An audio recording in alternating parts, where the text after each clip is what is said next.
Donald Trump பிரித்தானியாவினுடைய பாதுகாப்பு செலவை 2.5% அதிகரிக்க சொல்லி கேட்டிருந்தாரு. இதுக்கு பதிலளிக்கும் விதமாக பிரித்தானியாவினுடைய பிரதமர் ஹேஸ்டாமர் பிரித்தானியாவினுடைய பிரதான முதன்மையான ஏற்றுமதி நாடா அமெரிக்கா இருந்தாலும் 2 நாடுகளுக்கு இடையில எந்த ஒரு தீர்வைகளற்ற வர்த்தக உடன்படிக்கை இதுவரைக்கும் சாத்தியப்படவில்லை. இறக்குமதியை பொறுத்தவரையில வரிகள் இல்லாமல் பொருட்கள் ஐரோப்பிய நாடுகளிலிருந்து பிரித்தானியாவுக்குள்ள வரும்போது ஐரோப்பிய பொருட்களுக்கான விலைகள் பிரித்தானிய சந்தைகள்ல குறையும். டொனால்ட் ட்ரம்ப் இன்று முக்கியமான ஒரு அறிவிப்பை தெரிவித்திருக்கிறாரு.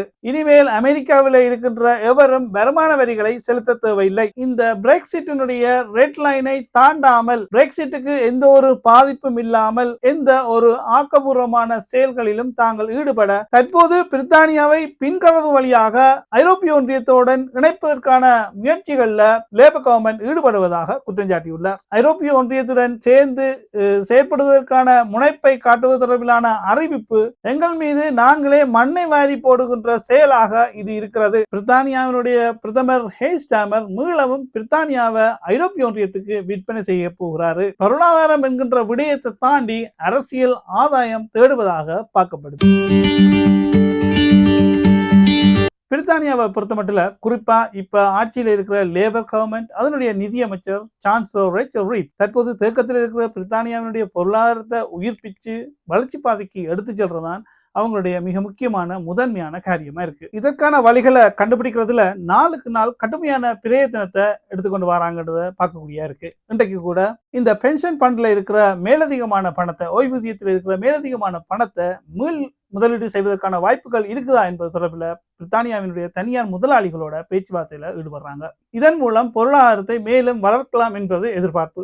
இந்த நிலையில அமெரிக்காவில் புதிய அதிபராக பதவியேற்ற டொனால்ட் ட்ரம்ப் புதிய வரி கொள்கைகளை பிரித்தானியா உட்பட ஏனைய நாடுகளுக்கு விதிக்க போறதாக அறிவித்திருக்கிறாரு. இது பிரித்தானியாவை பொறுத்த வகையில ஒரு பின்னடைவாகத்தான் பார்க்கப்படுது. பான் யூரோ மெடிட்டரேனியன் கன்வென்ஷன் தீர்வைகளற்ற வர்த்தக உடன்படிக்கை இதுல அங்கம் வகிக்கின்ற நாடுகள் மீண்டும் பிரித்தானியாவை இந்த அமைப்புல இணைப்பதற்காக கதவுகளை திறந்து விட்டு இது பிரித்தானியாவுக்கு ஒரு வாய்ப்பா பார்க்கப்படுது. பிரித்தானியாவினுடைய ஏற்றுமதியில முதலிடத்தை பிடிக்கிறது அமெரிக்கா. மேஜர் ரேடிங் பார்ட்னரா அமெரிக்கா இருந்து வருது. இந்த டொனால்ட் ட்ரம்பினுடைய பிரித்தானியா மீதான வரி விதிப்பு பிரித்தானியாவினுடைய ஏற்றுமதியை பாதிக்க போகுது. அதிகரிக்கப்பட்ட வரியோட பிரித்தானியா தன்னுடைய பொருட்களை அமெரிக்க சந்தைகள்ல புற நாடுகளுடைய பொருட்களோட போட்டியிட்டு சந்தைப்படுத்த முடியுமா என்பது கேள்விக்குறியாயிருக்கு. இதனால பிரித்தானியா புதிய ஒரு சந்தை வாய்ப்பை தேட வேண்டிய சூழ்நிலைக்கு உள்ளாயிருக்கு. இந்த பிம் என்று சொல்லப்படுகிற பான் யூரோ மெடிட்டரேனியன் கன்வென்ஷன் தீர்வைகளற்ற வர்த்தக ஒப்பந்தத்தில் பிரித்தானியா மீள இணைவதன் ஊடாக ஐரோப்பிய நாடுகள் உள்ளடங்களாக வட ஆப்பிரிக்கா நாடுகளுக்கு தீர்வைகளின்றி பிரித்தானியாவால தனது ஏற்றுமதியை செய்யக்கூடியதா இருக்கும். இதனூடாக பிரித்தானியா தன்னுடைய ஏற்றுமதிகளை அதிகரித்து தன்னுடைய வருமானத்தை அதிகரிக்க முடியும். இந்த பிம் அமைப்புல பிரித்தானியாவை மீளவும் லேபர் கவர்மெண்ட் இணைக்க வேண்டுமாக இருந்தால் இந்த பிரெக்சிட்ல எந்த ஒரு பாதிப்பும் இல்லாமல் மிக கவனமாக நகர வேண்டிய சூழ்நிலை இருக்குது. குறிப்பாக பிரெக்சிட்டினுடைய ரெட் லைன்களை தாண்டாமல் இந்த காரியத்தை முடிக்க வேண்டியிருக்கு. அதே நேரத்தில் பிரெக்சிட்டை ஆதரிப்பவர்களுடைய எதிர்வினையையும் எதிர்கொள்ள வேண்டி இருக்கு. டொனால்ட் ட்ரம்பினுடைய பிரித்தானியா மீதான வரி கொள்கை தொடர்பிலையும் பிம் அமைப்புல பிரித்தானியா மீளவும் இணைவது தொடர்பிலையும் இந்த லேபர் கவர்மெண்ட் என்ன அணுகுமுறையை பின்பற்ற போது இதுவரைக்கும் இது தொடர்பில் லேபர் கவர்மெண்ட் என்ன தெரிவிச்சிருக்குது, என்ன மாதிரியான தீர்மானங்களை எடுக்க போகுது என்பதைத்தான் இந்த காணொலியில விரிவா பார்க்க போறோம். வணக்கம். அமெரிக்காவும் பிரித்தானியாவும் பாரம்பரியமாக நீண்ட நாள் நட்பு நாடுகளா இருந்து வருது. அண்மையில அமெரிக்க ஜனாதிபதியாக பதவியேற்ற டொனால்ட் ட்ரம்ப் தனது முதலாவது தொலைபேசி உரையாக பிரித்தானியாவினுடைய பிரதமர் ஹேஸ்டாமருக்கு தொடர்பினை ஏற்படுத்தியிருந்தார். கடந்த ஞாயிற்றுக்கிழமை ஏற்படுத்தப்பட்ட இந்த தொடர்பு 45 நிமிடங்கள் உரையாடல் நடைபெற்றிருந்தது. டொனால்ட் ட்ரம்பினுடைய முதலாவது வெளிநாட்டு பயணம் கூட பிரித்தானியாவுக்கு தான் இருக்கும் என கூறப்படுது. இந்த அளவுக்கு மிக நெருக்கமான அண்ணன் தம்பி உறவாக ஒருத்தர் சொன்னா இன்னொருத்தர் தட்ட மாட்டார் என்கின்ற அளவுக்கு இரு நாடுகளுடைய உறவு இருந்து வருது. இந்த உரையாடலின் போது டொனால்ட் ட்ரம்ப் பிரித்தானியாவினுடைய பாதுகாப்பு செலவை 2.5% உள்நாட்டு உற்பத்தியில 2.5% அதிகரிக்க சொல்லி கேட்டிருந்தார். இதுக்கு பதிலளிக்கும் விதமாக பிரித்தானியாவினுடைய பிரதமர் ஹேஸ்டாமர் பிரித்தானியாவினுடைய பொருளாதார சூழ்நிலையை கருத்தில் கொண்டு பொது செலவை குறைக்க வேண்டிய சூழ்நிலை ஏற்பட்டிருக்கு. இதனால உடனடியாக இந்த பாதுகாப்பு செலவினத்தை 2.5% அதிகரிக்க முடியாது என்றும் படிப்படியாக அதிகரித்து 2030க்கு பின்னர் இதை அதிகரிக்க முடியும் என்று கூறியிருக்கிறாரு. குறிப்பாக அடுத்த தேர்தலுக்கு பிறகு இதை பற்றி யோசிப்போம் என்ற மாதிரி கூறியிருக்கிறாரு. இதுக்கு லேபர் கவர்மெண்ட்டுக்குள்ள இருக்கிற எம்பிஸ், அதாவது பாராளுமன்ற உறுப்பினர்களே எதிர்ப்பை தெரிவிச்சிருக்கிறோம். ஏன்னு சொன்னா பாதுகாப்பு செலவை அதிகரித்து பிரித்தானியாவினுடைய ஸ்திரத்தன்மையை நிலைநாட்ட வேண்டும். அதே நேரத்தில் அமெரிக்காவோட நல்ல உறவை பேண வேண்டுமாக இருந்தால் இந்த பாதுகாப்பு செலவினத்தை அதிகரிக்க வேண்டும் என்கின்ற ஒரு அழுத்தமும் கொடுக்கப்படுது. பிரெக்சிட் என்றால் என்ன? ஐரோப்பிய ஒன்றியத்திலிருந்து பிரித்தானியா வெளியேறுதல், பிரிட்டன் எக்ஸிட், அதனுடைய ஷார்ட் ஃபார்ம் தான் பிரெக்சிட். 2020ஆம் ஆண்டு பிரித்தானியா ஐரோப்பிய ஒன்றியத்திலிருந்து வெளியேறியது. அதற்கு முன்னர் பிரித்தானியா ஐரோப்பிய ஒன்றியத்தில் ஒரு நாடாக இருந்துச்சு.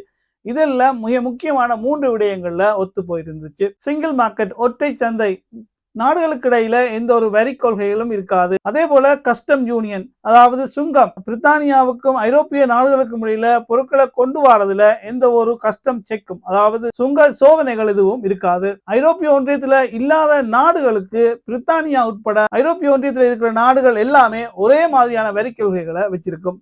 இதுதான் கஸ்டம் யூனியன். ஃப்ரீ பீப்புள் மூவ்மெண்டம், பிரித்தானியாவிலிருந்து ஐரோப்பிய நாடுகளுக்கும் ஐரோப்பியாவிலிருந்து பிரித்தானிய நாடுகளுக்கும் மக்கள் போக்குவரத்துல எந்த ஒரு தடைகளும் இருக்காது. இந்த 3 விஷயத்திலையும் ஒத்து போய்தான் பிரெக்சிட்டுக்கு முதல்ல 2020க்கு முதல்ல பிரித்தானியா ஐரோப்பிய ஒன்றியத்துல ஒரு உறுப்பு நாடா இருந்துச்சு. பின்னர் வாக்கெடுப்புக்கு பின்னர் பிரித்தானியா ஐரோப்பிய ஒன்றியத்திலிருந்து வெளியேறிவிட்டது. பிரித்தானியா ஐரோப்பிய ஒன்றியத்திலிருந்து வெளியேறிய பின்னர் என்ன மாதிரியான சவால்களை எதிர்கொண்டிருக்கு? ஏற்றுமதி இறக்குமதி செலவினங்கள் அதிகரிச்சிருக்குது. உக்ரைன் ரஷ்யன் போரால எரிபொருட்களோட விலை அதிகரித்திருந்தது. அதனால பிரித்தானியாவில பொருட்களுக்கான விலைகள் அதிகரித்து பணவீக்கம் உச்சத்தை தொற்றிருந்தது. இதனால பிரித்தானியாவில வாழ்க்கை செலவு மிக அதிகமாக இருந்தது. பிம் என்றால் என்ன? பான் யூரோ மெடிட்டரேனியன் கன்வென்ஷன், தீர்வைகள் வரிகள் அற்ற வர்த்தக உடன்படிக்கை 2012ஆம் ஆண்டு உருவாக்கப்பட்டது. 25 நாடுகள், ஐரோப்பிய நாடுகள் உள்ளடங்களாக பிரித்தானியா உள்ளடங்களாக 25 நாடுகள் இதுல ஒப்பந்தமிட்டிருந்தன 2012ஆம் ஆண்டு. பின்னர் பிரெக்சிட்டுக்கு பிறகு பிரித்தானியா அதிலிருந்து வெளியேறிவிட்டது. இந்த நாடுகளுக்கு இடையில வர்த்தகங்கள் நடைபெறும் போது எந்த விதமான இறக்குமதி ஏற்றுமதி தீர்வைகள் வரிகள் விதிக்கப்பட மாட்டாது. இதுல இருக்கிற உறுப்பு நாடுகள் அனுகூலங்களை பெற்று வருது. பிரித்தானியாவினுடைய பிரதான முதன்மையான ஏற்றுமதி நாடா அமெரிக்கா இருந்தாலும் 2 நாடுகளுக்கு இடையில எந்த ஒரு தீர்வைகளற்ற வர்த்தக உடன்படிக்கை இதுவரைக்கும் சாத்தியப்படவில்லை. 2020 ஆரம்பிக்கப்பட்ட பேச்சுக்கள் இன்று வரை இறுதிப்படுத்தப்படவில்லை. தற்போது டொனால்ட் ட்ரம்ப் அறிவித்திருக்கின்ற இந்த பிரித்தானியா மீதான வரி கொள்கை இதனை மேலும் சாத்தியமற்றதாக உறுதிப்படுத்தியுள்ளது. இருந்தாலும் பிரித்தானியா கடந்த காலங்களில் அமெரிக்காவுடைய சில மாகாணங்களோட சில உடன்படிக்கை அடிப்படையில் வர்த்தகத்தை செய்து வருவது குறிப்பிடத்தக்கது. பிரித்தானியாவினுடைய முதலாவது ஏற்றுமதி நாடா அமெரிக்காவை தொடர்ந்து Germany, Ireland, Netherlands, France, China, Belgium, Switzerland, Spain மற்றும் இத்தாலி இந்த நாடுகள் முதல் 10 இடத்தை பிடிக்குது. 2023ஆம் ஆண்டு 71.91 பில்லியன் அமெரிக்கன் டாலர்கள் பெறுமதியான ஏற்றுமதியை பிரித்தானியா அமெரிக்காவுக்கு செய்திருக்கு. 2004ஆம் ஆண்டு அமெரிக்காவில் இறக்குமதி செய்யப்பட்ட பொருட்கள் சேவைகள்ல 14% பிரித்தானியாவிலிருந்து ஏற்றுமதி செய்யப்பட்டிருக்கு. பிரித்தானியாவினுடைய இறக்குமதியை பொறுத்தவரையில அங்கேயும் அமெரிக்கா தான் முதலிடத்தை பிடிக்குது. அதை தொடர்ந்து Germany, Netherlands, France, China, Spain, Italy, Belgium, Ireland மற்றது நோர்வே முதல் 10 நாடுகள் இடம் பிடிக்குது. பிரித்தானியா பொறுத்தவரையில ஏற்றுமதி சரி இறக்குமதி சரி மேஜர் ரேடிங் பார்ட்னரா இருக்கிறது அமெரிக்கா தான். இதனால டொனால்ட் ட்ரம்பினுடைய இந்த வரி கொள்கை ஏற்றுமதியையும் இறக்குமதியையும் பாதிக்க போது இது பிரித்தானியாவினுடைய பொருளாதாரத்தில் ஒரு தாக்கத்தை ஏற்படுத்தும். பிரித்தானியாவின் பொருட்கள் அமெரிக்க சந்தைகளை கூடிய விலைக்கு விற்க வேண்டிய சூழ்நிலை ஏற்படும். இதனால பொருட்களுக்கான கேள்விகள் குறையும். உள்நாட்டு உற்பத்தி குறைஞ்சு வேலையின்மை பிரச்சனை ஏற்படும். அமெரிக்காவை அடுத்து பிரித்தானியாவினுடைய பிரதானமான ஏற்றுமதிகள் ஐரோப்பிய நாடுகளையே சார்ந்திருக்குது. பின்மொழிப்புல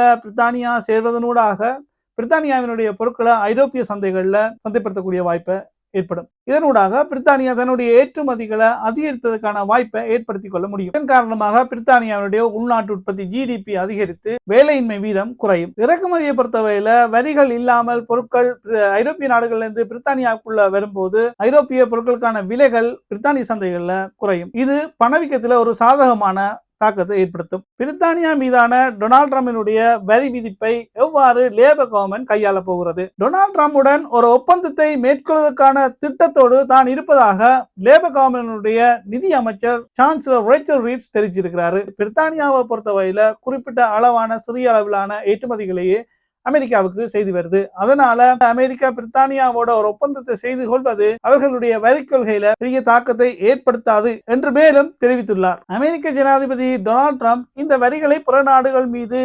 செலுத்துவதற்கான மிக பிரதானமான காரணம் அமெரிக்காவில் உற்பத்தி செய்யப்படுகின்ற உள்நாட்டு உற்பத்திகளை அமெரிக்கர்கள் கூடுதலாக வாங்க வேண்டும் என்பதற்காகவும் இறக்குமதிகளை முற்றாக கட்டுப்படுத்துவதற்காகவும் தான் இந்த கொள்கையை எடுத்திருக்கிறாரு. அதே நேரத்தில் டொனால்ட் ட்ரம்ப் இன்று முக்கியமான ஒரு அறிவிப்பை தெரிவித்திருக்கிறாரு. இனிமேல் அமெரிக்காவில் இருக்கின்ற எவரும் வருமான வரிகளை செலுத்த தேவையில்லை. டொனால்ட் ட்ரம்ப் அறிவித்திருக்கின்ற இந்த அறிவிப்பு பேரொரு அதிர்ச்சியை ஏற்படுத்தியுள்ளது. டொனால்ட் ட்ரம்ப் சொல்லியிருக்கிற விடயம்தான் பெரிய விடயம்.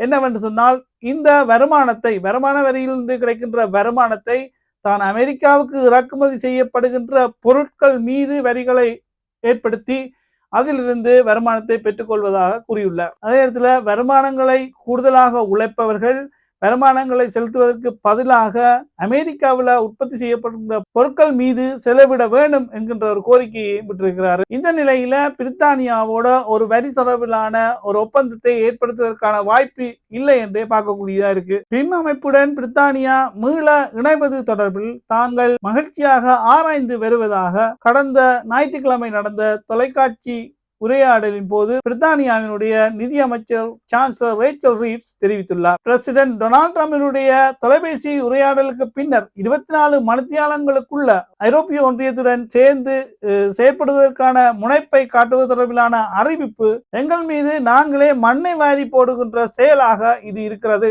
ரீஃபார்ம் யூகே கட்சியினர் தெரிவித்துள்ளனர். பிம் அமைப்புடன் பிரித்தானியா மீளவும் இணைவது ஒரு கேம் சேஞ்சராக இருக்க மாட்டாது. ஏன்னு சொன்னா, இந்த அமைப்புல இருக்கிற நாடுகளோட ஏற்கனவே பிரித்தானியா சில வர்த்தக ஒப்பந்தங்கள்ல ஈடுபட்டு வருது. சில ஒப்பந்தங்கள் வரிகளற்ற ஒப்பந்தங்களாக இருக்கு.